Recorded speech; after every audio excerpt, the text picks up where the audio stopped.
Hello and welcome to the Daily Millwall for Sunday, the 9th of February 2025. In today's Millwall news, we have this from millfc.co.uk. It's a clearer indication of tomorrow night's draw, FA Cup 5th round draw. So Millwall Football Club will be a ball number two in Monday night's Emirates FA Cup 5th round draw, taking place on The One Show on BBC One at approximately 7:10 p.m. The Lions will find out their last 16 opponents. Take a look at the complete list of ball numbers below ahead of the draw. As a result of Mill's progression into the 5th round, the Sky Bet Championship meeting with Bristol City, originally scheduled for Saturday the 1st of March, will now need to be rearranged. Keep an eye on millfc.co.uk or the Daily Millwall for further details of the new date. I told you about this yesterday. I think Millwall were waiting until after the Sunday games, and there are two games that are either ors. Doncaster Rovers or Crystal Palace. That game is literally taking place after the draw's made tomorrow night. And Exeter versus Nottingham Forest, which for some unknown reason is taking place on Tuesday night. What the hell is that about? I have no idea. But yeah, these are now the draws. Plymouth beat Liverpool. They beat them 1-0. And that's because they are the furthest southwest club in the country in professional football. And, you know, for teams that have to travel all the way down there, it's not an easy thing to do that and win. Plymouth's home form is pretty decent. It's their away form, because obviously the reverse is true. When Plymouth have to travel all the way over the country whenever they have an away game, except for when they go to probably Bristol or South Wales. But so these are the numbers. You know, we've got Man United at number 1, Newcastle United number 9, Aston Villa number 12. Who they beat today? To Spurs. Man City 14th. So I would say we want a game that we can win. Now, I looked up the results earlier. Preston needed penalties to get through, and I think Cardiff needed penalties to get through as well.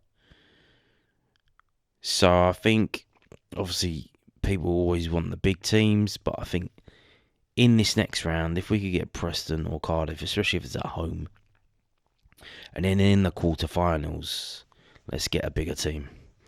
Or maybe even wait till the semi-finals. I mean, what's the rush? You know what I'm saying? So, yeah, this is the draw that's taking place tomorrow. So there you go.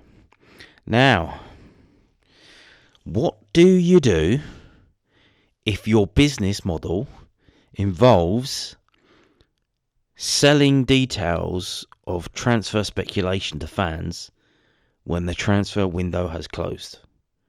What do you do? How do you pay the bills, my friend? How do you pay the bills? What do you do? Well, what you do is you start linking clubs with a lot of online fans like Millwall with a free agent, especially one that's like an ex-West Ham. So everyone will click on it saying, so they can then comment, fuck that, going that, back in West Ham, fuck that. Yeah, this is a bit of nonsense.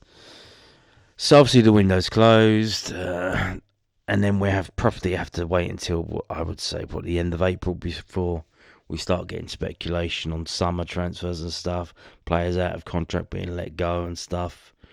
So until then, between now and then, we got stuff like this, which is Millwall targeting free agent ex-West Ham defender as a short-term addition. Millwall looking to bring former West Ham United defender James Tompkins in as a free agent ahead of the final few months of the Championship season. That's according to Alan Nixon via Patreon. Yeah, Alan Nixon, so via his Patreon, which, he charges fans. He used to do it for free on Twitter, and then he moved over to Patreon and made people sign up to subscription. Hashtag pay me. And they do pay him, so he needs to feed them. Otherwise, they might stop paying him. With the Lions looking to add more experience and strength to their defensive line.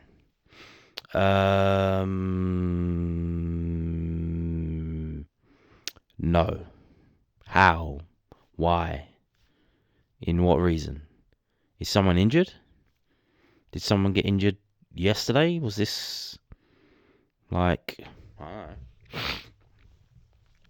This would only make sense if Tanganga got a serious injury after yesterday's game that we don't know about, and they called this guy up after the game, and it's leaked out that quickly, which it never does leak out that quickly.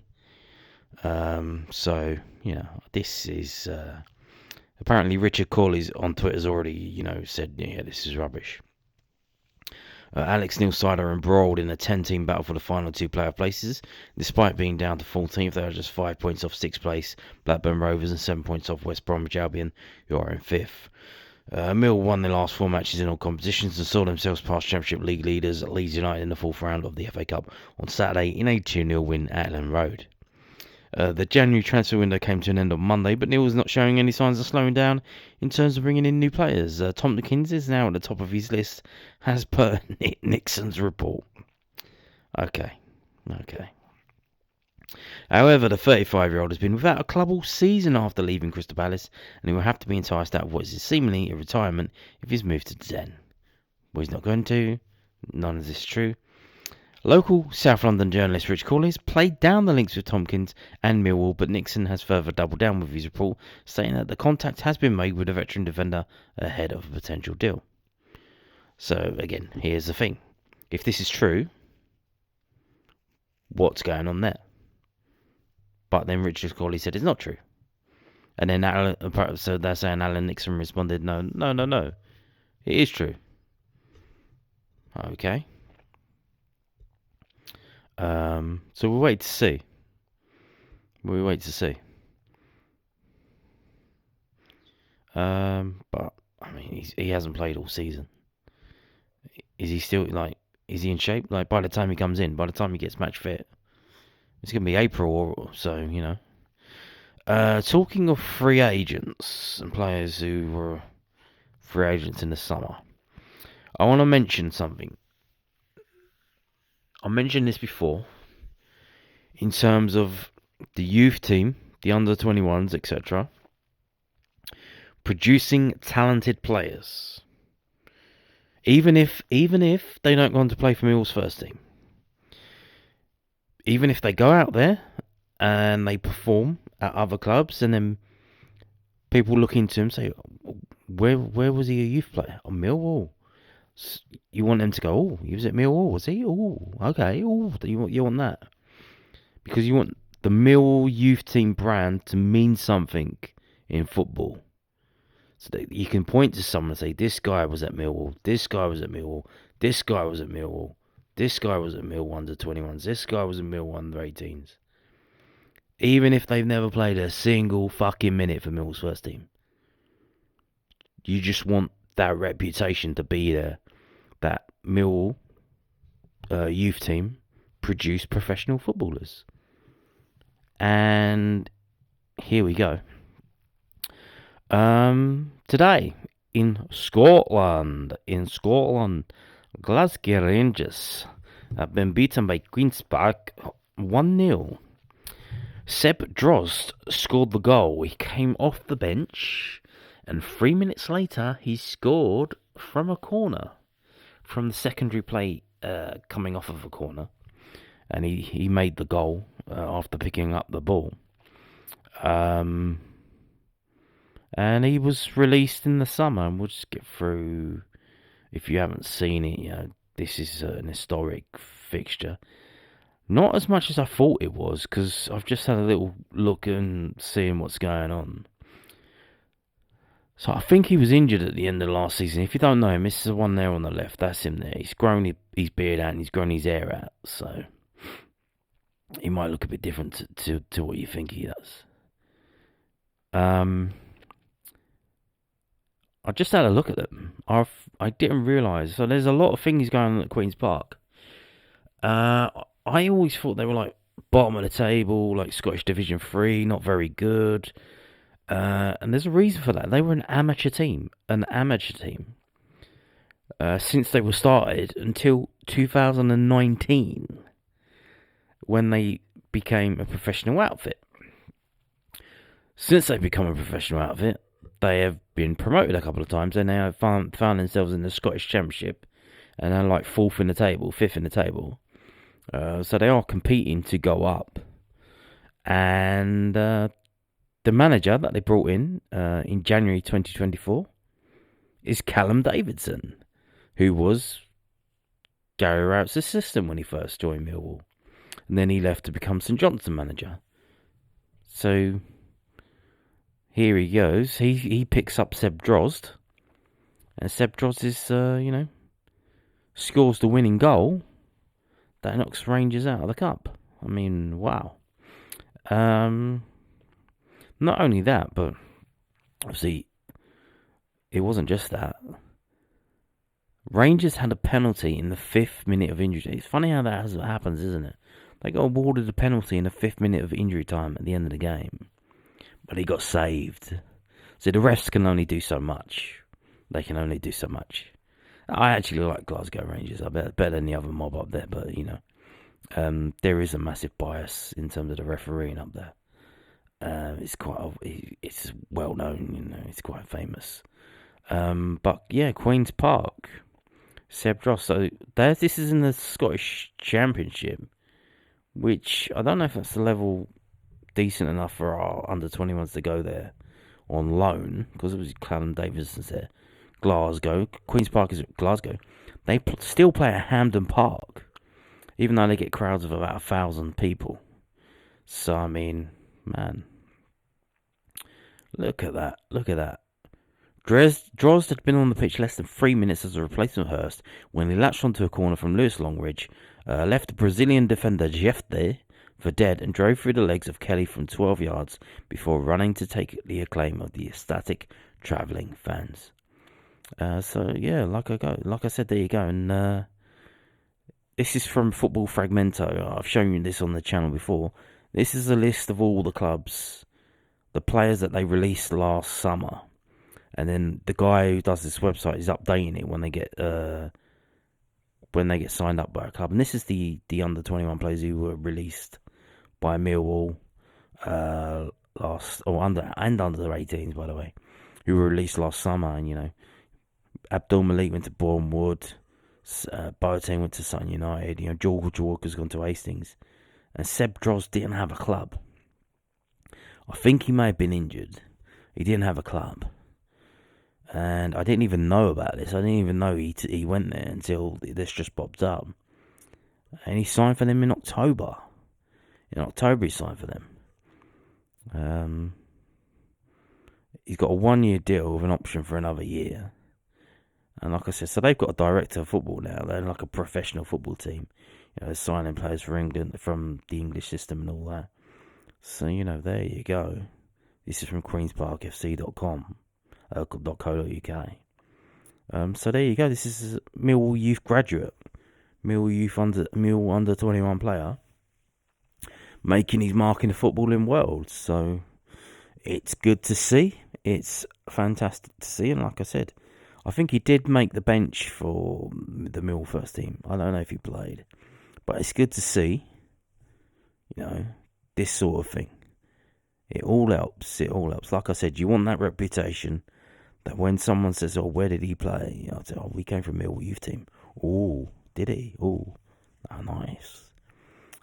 So that's it for the news today. Now I'm going to move on to the stats from yesterday's game. The win, the first ever FA Cup win between Millwall and Leeds. This is from WhoScored.com. Liam Roberts got the man in the match according to WhoScored.com, which is some feat. Obviously, he did save the penalty. He got a 9.1 rating.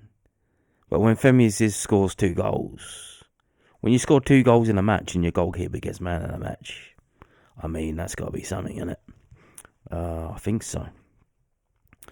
Probably because you can see here the number of shots. Leeds had most of the shots.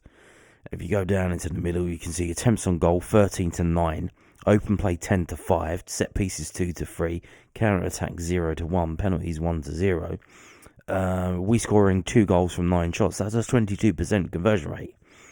Again, that is extremely clinical at this level. I think for the second game in a row, I think last game was 30%. This one's 22%. To get a conversion rate of 10% in this division, obviously this is a FA Cup game, but in the Championship, to get 10% is good. We got 30%. Now we've got 22%. That, I think, that is quite clearly something down to the manager. Something's gone on there. He's doing things, and they're working. See if we go down. We were going down both wings equally, 42% on the left, 42% on the right. Shot directions. Shot zones. Action zones. Player positions. Whoa, okay. Wes Harding bombing on, 45. 56 is the new guy, Negley. 26 is Ivanovic, obviously playing off of that kind of left of centre. 25, who's 25? 8 is Billy Mitchell, 24 is Denor. 25 would have been whoever was playing in the 10. Was it Condal? Condal, wasn't it? 11 was Aziz. So there you go. You know what I mean? Cool. Now, moving on to this. Here you can see the match events, the goals, the yellow cards, the substitutions. Assists from Joe Bryan, assists from Casper Denor. Changes get made by us on the 69th minute. And then the 74th minute. And then right at the end in the 81st minute. If you look at the club badges at the top left and top right, you can see the average player rating for each team. It's 6.24 for Leeds, it's 7.02 for Millwall. That is a massive difference at this level. 0.8. Miles better than them. Miles better than them. You can see, if we look at Leeds first, you can see a number of low scores. 5.5 for the keeper, 5.9 for the left back, 5.8 for the centre back. What was that there? Did they give him the own goal? What's that? That's not coming up. It looks like a football with an X through it. Did he have a goal disallowed? I don't know. I think that's what that means. What does that mean? What does it mean? Let's have a look. Oh, penalty. Oh, yeah, penalty missed. Penalty missed. And Chambers 5.9, Joseph 5.9. So you can see. Whereas you look at the Millwall team, 9.1 for the keeper, saved the penalty. 7.3 for Billy Mitchell, 7.5 for Denor, 7.8 for Bryan with the assist, 8.7 for Aziz, 2 goals, hit the bar. Negley 7.3. I think the lowest rated was Kundal with 6.0. Let's interesting to see why that is in a minute. Total shots, as we heard, 13-9. The entire front section having a shot. Ivanovic with 2, Aziz with 3, Kundal with 1, Negley with 1, Bryan with 1. Yeah, it makes me laugh. Like I mentioned before, Alex Neil said in his pre-match conference, Femi Aziz, he's touch and go whether he's going to be involved. Fucking touch and go. Fucking hell, he's had 3 shots. 2 of them were goals and 1 hit the bar. If he's touch and go, if that's touch and go, I mean, man, wow, what the hell? Possession, again, 64-35. We don't need the ball. You can have it. You can have it. We'll just have it every now and then, and we'll attack and score. Denor on the ball, 5.1. Many people said he was the man of the match yesterday. 5.1% of the match with the ball just at Denor. Pass success percentage, 86-78. So still very high. And not very high for Millwall in terms of passing it. Keep, like Alex Neil said in post-match, like keeping the ball. Ivanovic 91, Kundal 85, Denor 90, Billy Mitchell 84, Danganga 91. It's just dragged down by Femi Aziz 59. Obviously, can't do everything very well, scoring 2 goals. What more do you want? And Roberts 26, because obviously he's taking long balls rather than just kicking it short. Dribbles 7-9. Aerials 1, 11-9. Tackles 1, 21-17. Denor with 3, Mitchell with 2, Brian with 3, Aziz with 2. Corners 5-4. These are the players who won the corners. Dispossessed of the ball 10-19. Kundal 7. That's why he got a low score. He had the ball taken off of him 7 times. Interesting. Okay, we're going to finish up by looking at this. Because obviously being an FA Cup game, it doesn't have the full complement of stats that we usually get for the league games. So let's have a look and see actually. So we can see they had a lot. They had 13 shots. How many were actually on target? 9. They had 13 shots and 9 on target. That is why Liam Roberts got 9.08. I imagine he had a fair old few saves to make, did he not? And he was very well, wasn't he? Very good. Very good. But obviously he played 90 minutes and Femi Aziz only played 74. He is come back from injury. I mean, 74 minutes, you score 2 goals, you hit the bar. You have 3 shots, 2 of them are on target. And that's only off of 33 touches of the ball. He had as many touches of the ball as the goalkeeper had. That's insane. Is this sorted by... Yeah. Wow. So that's some drop-off. So you got Roberts 9.08. Aziz 8.65. Then it drops nearly a whole point down to Joe Bryan, who's in third. Joe Bryan, 7.82. Obviously got the assist and did some defending. Jade Cooper 7.53. So where the hell is Tanganga? So Tanganga's all the way down here, 6.71. Wes Harding 6.78. Wow. So I mean, wow. And as you go down, so after a dream start from Luke Kundal in the last game, scoring that goal, he's the lowest rated player in this game. He got beaten by all of the substitutes, including Daniel Kelly, who was only on the pitch for 10 minutes. I mean, that's rough. Rough. Wasn't his day. Get him in the next game, champ. Get him in the next game. So how many shots did we have? We had 9. Was it 9, yeah? Yeah, 9 shots. How many did we have on target? 2. Wow. That is insane. So the only 2 shots that were on target were goals. Man, that is insane. That is insane. If we go to this stuff, will it load? Yeah, it loads. Were we offside? 4 times we were offside. Defensively, who did what? Tackles. Joe Bryan with 3, Denor with 3, Honeyman with 3. Honeyman. He came on in the 74th minute. He had his joint highest number of tackles. Clearly fired up after, the massive influx in January. Clearly, he's been saying he wants the new deal, but I mean, it's looking increasingly likely he's not. But then he responds like this, and you got to wonder, haven't you? You do have to wonder. You can't have a team that's just full of kids, so you do need some senior players there. Is he going to be one of them? We wait to see. We do wait to see. Interceptions: 3 from Denor, 3 from Billy Mitchell. Tanganga with 2, Wes Harding with 2. Clearances: Jay Cooper with 9, Joe Bryan with 5, Wes Harding with 3, Camille Negley with 3 in the 68 minutes he was on the pitch.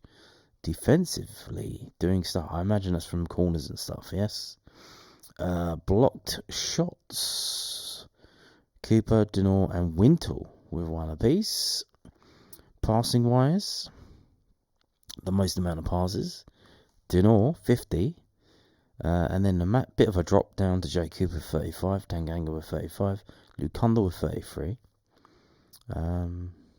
So crosses and accurate crosses: Negley 4 and 2, Harding 3 and 1, Femi Aziz 2 and 0, Billy Mitchell 1 and 1. Long balls and accurate long balls: the goalkeeper 22 long balls, obviously goal kicks and stuff. Total passes 23, so he had 1 short pass and 22 long balls. 5 of them were accurate in terms of that. They found a Millwall player. Billy Mitchell 6 and 4, Jay Cooper 6 and 2, Tanganga 5 and 2, Denor and Joe Ryan 3 and 1. So there you go, some interesting stats from the game that we won 2-0. And on that note, thank you for watching and goodbye.